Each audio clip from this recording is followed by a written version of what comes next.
Is there really a solution to the homeless epidemic in America? The test of our progress is not whether we add more to the abundance of those who have much, it is whether we provide enough for those who have too little.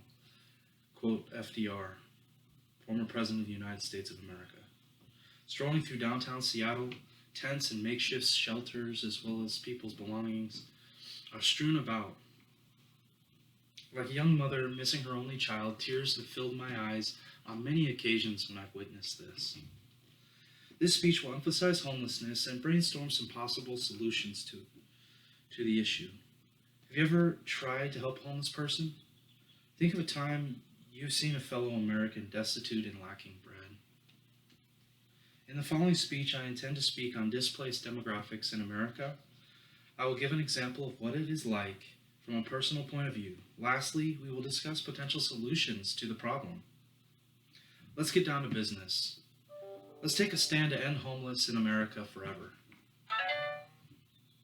Homelessness. Sorry. Um, what are the demographics, you might ask? The NAEH was founded in 1983 to meet the needs of the growing homeless population. The NAEH stands for the National Alliance to End Homelessness, and it states that we have over 560,000 people in America that are homeless, with nearly 100,000 people chronically so. I know that you may not want to spend your time trying to fix this, or you might be thinking to yourself, I don't have a lot of time to deal with this issue, or even watch this presentation. However, if we don't deal with this, then who will? It's time for us to step up, and it's time for us to take up the torch. Have you ever experienced homelessness? Please think about how you'd feel if you were in their situation. Put the shoe on the other foot. What emotions do you feel when you see the homeless? We looked at alarming statistics. Next, we'll get an understanding from my point of view and what it's like to actually be homeless. What is it like to be homeless, you might ask?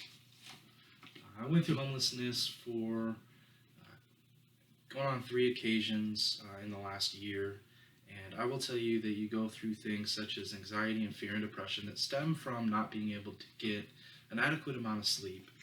I also struggle with being able to keep warm and being able to stay cool at proper times, and it was just a very difficult thing on the psyche, and it plagued my nights and days with the feelings of not being able to belong or not belonging anywhere and things of that nature.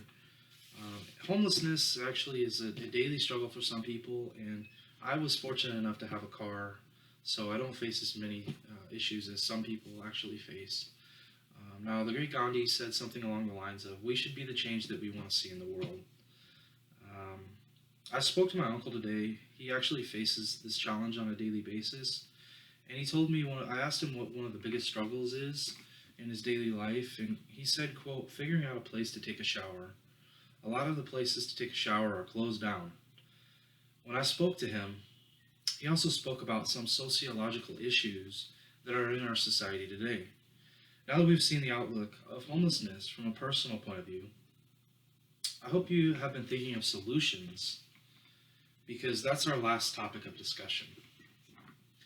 Let's look at some possible solutions to this plague that our nation faces. I was going through my daily errands when a suggestion actually hit me square in the face, just like a cold water balloon on a sweltering summer day. Why not melt all these dumb robots, build skyscrapers for people who live in, and instead give them the tools and allow them to take the place of the robots? Therefore, people have a way to make a living, a place to live, and their own livelihoods and life in their hands. Invisible People, an organization committed to helping the homeless, reaching over 1 billion people across the globe with their stories, actually stated that solutions to homelessness include building more affordable housing, paying wages that actually cover the cost of living expenses, increasing access to supportive services. This shows that giving people housing is the first step in the process of ending the travesty of homelessness. For the efforts to work, it must be followed up by provision of jobs and other services.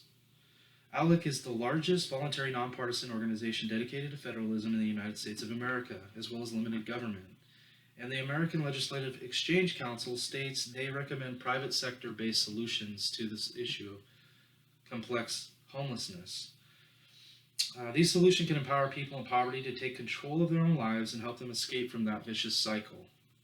The culture of dependency needs to be addressed, quoted Hegeman, who is actually an intern with the Alex Society. So now I'd like to wrap this up with a conclusion. Since we have explored our topic in depth,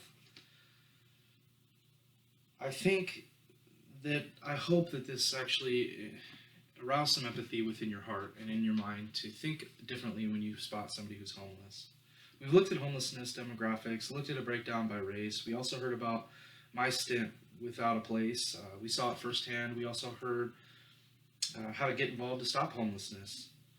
In this speech, we explored homelessness and solutions to it.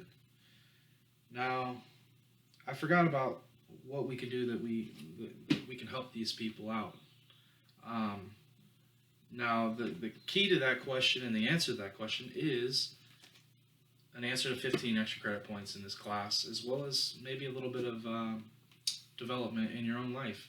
You can go down to Union Gospel Mission, you can go to the Rescue Mission, you can go to Salvation Army, and you can volunteer an hour of your time. Now, I understand that you may not have time to go throughout your day and live your life as well as build houses for homeless and house homeless people and maybe even do that volunteering. So the least that you can do is vote as an American citizen. You have the power to vote and vote with knowledge and understanding. So lastly, I'll leave you with a quote from the Holy Bible, and it is Proverbs 14:31. It says, "He who oppresses the poor insults his maker. He that is kind to the needy honors God."